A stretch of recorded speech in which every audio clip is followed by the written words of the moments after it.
Hello बच्चों, मैं निरूप Kumar chemistry class में आपका स्वागत है। आज हम लोग 5वां नियम जो लास्ट है रासायनिक संयोग के, वो हम लोग देखेंगे। ये बहुत आसान नियम है, चारों नियम की तुलना में, है ना, बहुत सिंपल है। इसमें यही कहता है कि जब भी रासायनिक अभिक्रिया है, अगर उसमें कोई अभिकारक गैस हो, अभिकारक क्या होना चाहिए? गैस होना चाहिए।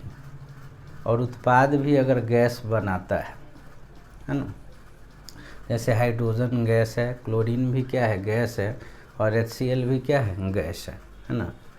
तो रासायनिक अभिक्रिया में भाग लेने वाले गैस और प्रतिफल, ये गैस है जो रासायनिक अभिक्रिया में भाग लिया, और ये प्रतिफल है जिसको उत्पाद बोलते हैं।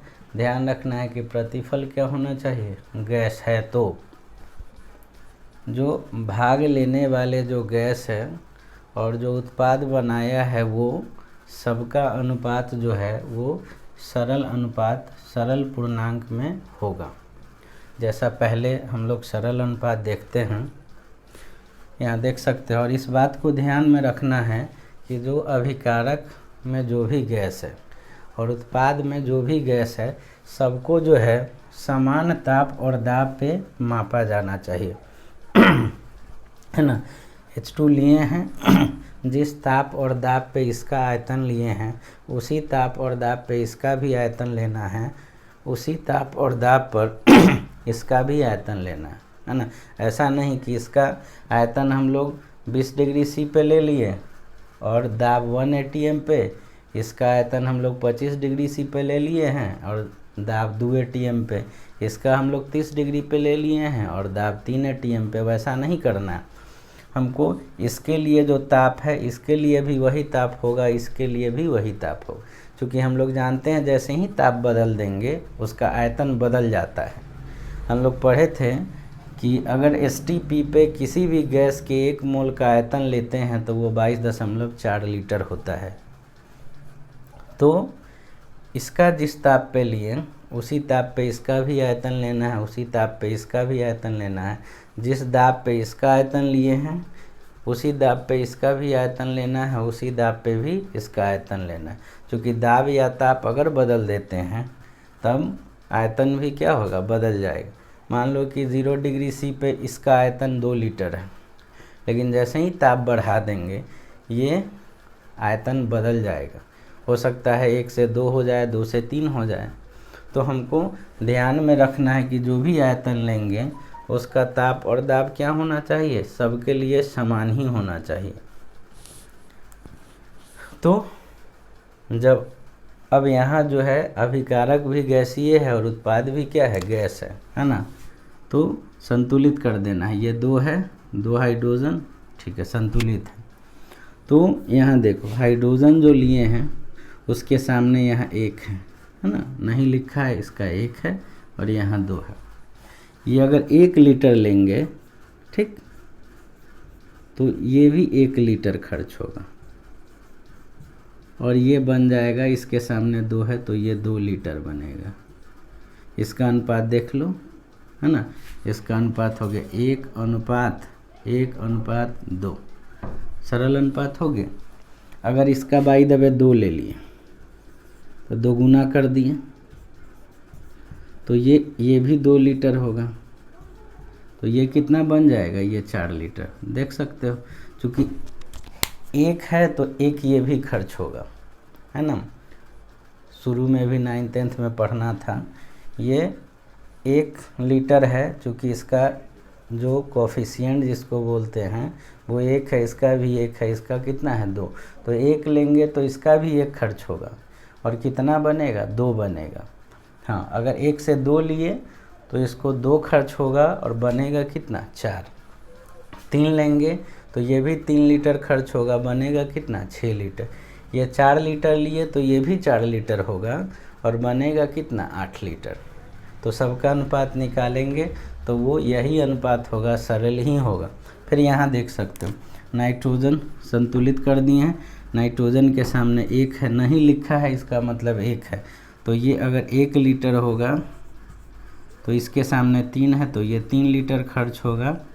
आयतन है तो लीटर में ही, और इसका बनेगा कितना 2 लीटर। ठीक, अनुपात देख सकते 1:3:2। ये सरल पूर्णांक है, पूर्णांक समझते ही हो। मान लो इसको 2 लीटर कर दिए, ठीक है, तो 1 का 2 गुना कर दिए, तो ये 3 है तो 2 गुना कितना हो जाएगा 6 लीटर। इसका 2 गुना कितना हो जाएगा 4 लीटर बनेगा। तो अगर 1 लीटर ये लिए तो इसके लिए 3 लीटर और चाहिए, तब ये 2 लीटर बनेगा ना। तो चूँकि ये जो है ये सामने वाला जो है वो बताता है कि कितना लेना है और कितना बनाना है ना। तो ये 1 है तो 1 लीटर अगर ये लेंगे तो ये 3 लीटर चाहिए, बनेगा कितना 2 लीटर। अगर इसको 2 गुना कर दिए तो इसको भी भाई 2 गुना करना होगा। इसका जैसे ही मात्रा बढ़ाएंगे इसका भी मात्रा हमको क्या करना होगा, उसी अनुसार बढ़ाना होगा, है ना।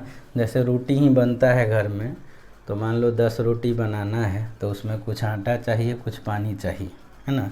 10 रोटी बना दिए, लेकिन मान लो 20 रोटी बनाना है तो उसी के अनुसार आटा भी बढ़ जाएगा और पानी भी बढ़ जाएगा। ऐसा नहीं कि आटा बढ़ा दिए पानी नहीं बढ़ाए तो बनेगा नहीं उतना। तो यहाँ भी उसी तरह है ना। तो यहाँ देख सकते ये 2 है तो 2 लीटर ये अगर लेंगे तो ये इसके सामने तो 1 है तो 1 लीटर ये होगा और ये 2 लीटर बनेगा। ठीक है, और जैसे ही इसको बढ़ा दिए मान लो ये 4 लीटर कर दिए 2 गुना, तो इसको भी 2 गुना करेंगे तो ये 2 लीटर हो जाए, तो ये बनेगा कितना 4 लीटर, है ना। तो इस सब में देख रहे हैं इसका अनुपात कितना 2:1 अनुपात कितना 2। तो ये हमारा सरल अनुपात है। यही कह रहा है कि रासायनिक अभिक्रिया में, ये रासायनिक अभिक्रिया है, भाग लेने वाली गैस है। ये रासायनिक अभिक्रिया में ये गैस है जो भाग लिया है, हाइड्रोजन क्लोरीन भाग लिया, यहाँ नाइट्रोजन हाइड्रोजन भाग लिया, यहाँ हाइड्रोजन ऑक्सीजन भाग लिया, वो सब क्या है गैस ही हैं। इसमें हाइड्रोक्लोरिक अम्ल बना, ये गैस है ना। बगल में जी लिख देंगे तो समझ जाओगे कि गैस है यहाँ नहीं लिख, ये पानी है ये भी गैस लिए हैं, है ना। जी का मतलब गैस होता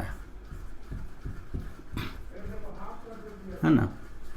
तो ये भी गैस है ये भी गैस है, अमोनिया क्या है गैस बन रहा है, हाइड्रोजन गैस है, ऑक्सीजन गैस है, और ये पानी है वो पहले गैस की अवस्था में होता है तब वो द्रव बनता है। तो इसका भी अनुपात देख लिए वो क्या है सरल है। तो यही चीज़ है रासायनिक अभिक्रिया में भाग लेने वाली गैसों, ठीक, प्रतिफल इधर है एवं प्रतिफलों गैसीय होना चाहिए। अगर ये गैसीय नहीं है तो सिर्फ इसी का अनुपात लेंगे और ये अनुपात क्या होगा सरल होगा। तो अगर गैसीय है ये भी कि आयतनों का अनुपात, ये सब आयतन का अनुपात हमेशा क्या होगा सरल पूर्णांक होगा।